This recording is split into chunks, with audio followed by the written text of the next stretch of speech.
வணக்கம் உறவுகளே. மேகலா பிக்சர்ஸ் தயாரிப்பில் முரசொலி மாறன், கருணாநிதி அவர்கள் சொந்த படம், சொந்த தயாரிப்பில் உருவான எங்கள் தங்கம் படத்துக்காக ஒரு பாட்டு எழுதுகிறாரு கவிஞர் வாலி.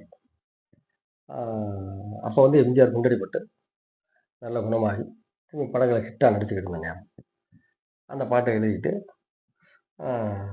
அவரும் முரசொலி மாறனும் எம்ஜிஆர்கிட்ட காமிக்கிறதுக்காண்டி படித்து காட்டணும் இல்லைங்களா, அவர்கிட்ட போய் அதை ஓகே பண்ணுறதுக்காக சத்யா ஸ்டுடியோ போகிறாங்க.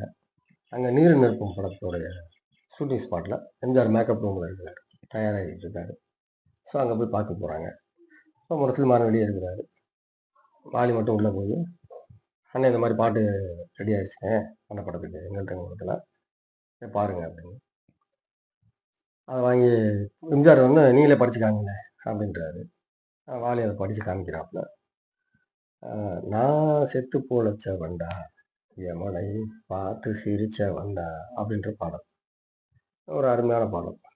பாடலை பல்லவி பாடிட்டு சரணத்தில் வந்து நம்ம நாட்டுக்காக தியாகம் பண்ணவங்க, அந்த ஒரு அப்படியே நம்ம நாட்டுக்காக போராடினவங்க, தியாகம் பண்ணவங்க, அதை பற்றிலாம் நிறைய சரணத்தில் சேர்த்துருப்பார். ஒவ்வொருத்தரை பற்றியும் அண்ணாவை பற்றி எழுதியிருப்பார். ஸோ அதெல்லாம் கேட்கவும் எம்ஜிஆர் ரொம்ப சந்தோஷம். பரவாயில்ல, நல்லா இருக்குது. அதான் சொன்னோன்னே இடம் பார்த்து அடிக்கிறவர் வாலி அவர்கள் அந்த மாதிரி கேட்சிங்காக வார்த்தைகளை போட்டு எம்ஜிஆர்கிட்ட காமிச்சு ஓகே வாங்கிடுறாரு. படிச்சுட்டு சரி எம்ஜிஆர் சரி நல்லா இருக்குது, பயன்படுத்திக்கலாம், ஓகே சொல்லிடுங்க அப்படின்னு சொல்லிட்டு வாலி கிளம்புறாரு. சரி நான் கிளம்புறேன் அப்படின்ட்டு. டக்குன்னு எம்ஜிஆருக்கு ஒரு யோசனை வருது. வாலி ஒரு நிமிஷம் வாங்க அப்படின்ட்டு. என்னண்ணே சொல்லுங்கண்ணே. இல்லை, சரணத்தில் வந்து நிறைய பேர் நம்ம நாட்டுக்காக பாடுபட்டவங்க எழுதிங்க. ஸோ அதில் நம்ம தமிழுக்காக போராடி தண்டவாளத்தில் தலை வச்சு கொடுத்தார்ல நம்ம கருணாநிதி, கலைஞர் கருணாநிதி அவர்களுடைய இதையும் அந்த சம்பவத்தையும் நினைவுபடுத்துகிற மாதிரி சேர்த்துருங்க, அதில் எதையாவது ஒன்று சேருங்களேன் அப்படின்னு சொல்லி அவர் சொல்கிறாரு. சொன்னோன்னா வாலியும் சரி பார்த்துக்கலாம் அப்படின்னு சொல்லிட்டு தான் அதுக்கப்புறமா அந்த வரியை சேர்க்கிறார். ஓடும் முறையிலை இடைமறித்து அதன் பாதையில் தனது தடை வைத்து உயிரையும் தூம்பாய் தான் மதித்து தமிழ் பேரை காக்க கூட்டம் இது அப்படின்னு இடைமறித்து அதன் பாதையில் தனது தலை வைத்து உயிரையும் துரும்பாய் தான் மதித்து ஒரு அருமையான பாட்டை அந்த வரியை சேர்த்துறாரு.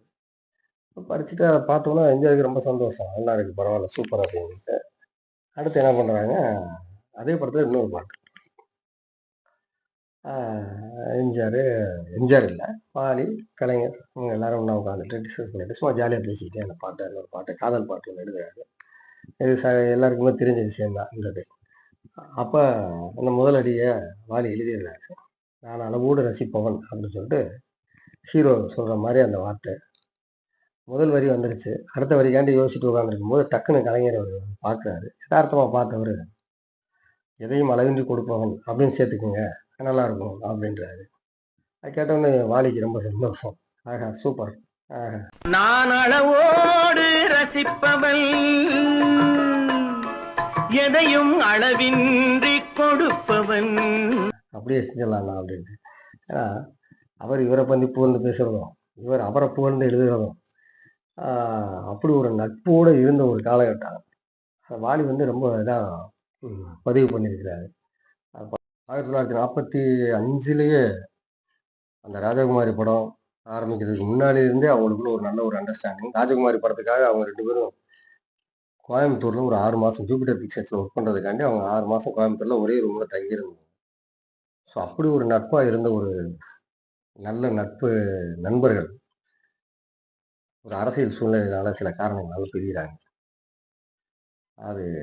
அது எதனால, ஏன் அப்படின்றத வர்ற பதிவுகளில் புரட்சி நடிகர், புரட்சி தலைவர் ஆன சம்பவங்கள் அப்படின்னு சொல்லிட்டு அடுத்தடுத்த பதிவுகளை நான் பதிவு பண்ணலான்னு இருக்கேன். ஸோ தொடர்ந்து பாருங்கள்.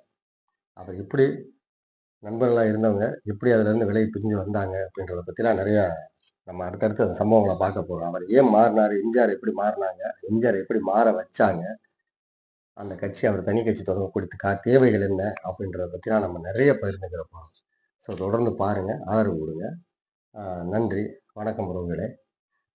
இந்த வீடியோ பிடிச்சிருந்துச்சுன்னா லைக் பண்ணுங்கள், ஷேர் பண்ணுங்கள், கமெண்ட் பண்ணுங்கள். வணக்கம்.